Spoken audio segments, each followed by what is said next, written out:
The Painting by Sorcerer Tal. In the dark, dreary basement of an undisclosed museum, a painting is hidden.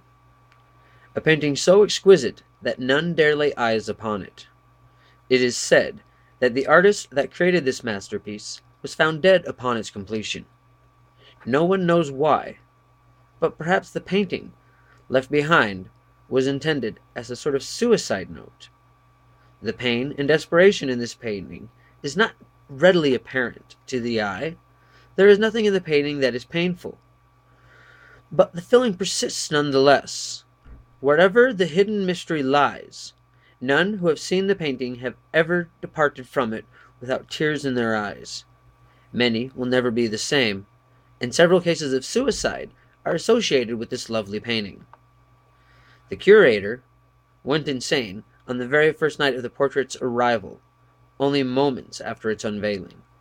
Only 2 nights later, a security guard was found lying dead in front of the painting under mysterious circumstances. Fortunately, the painting was never revealed to the public. It has been hidden away to protect unsuspecting eyes. However, it was the fate of Edgar C.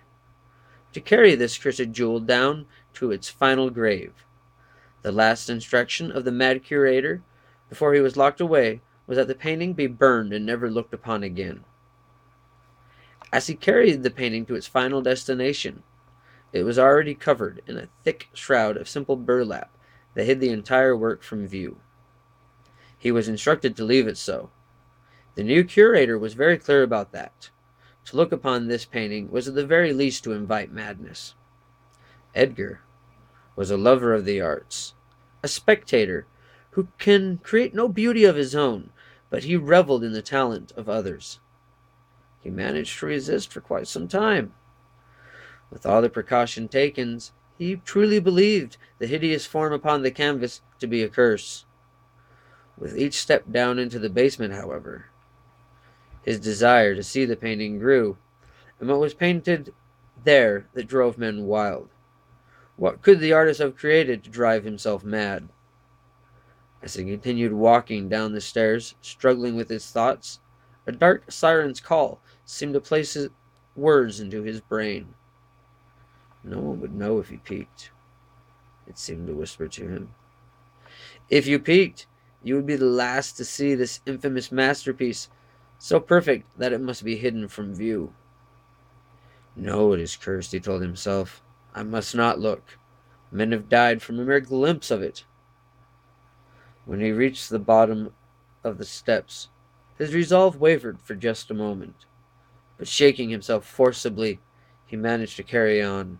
Through sheer force of will, he drug his body to the incinerator, turning the latch and sliding open the door. In one shaky motion, he struck a match into flame and tossed it into the incinerator, kindling a large blaze.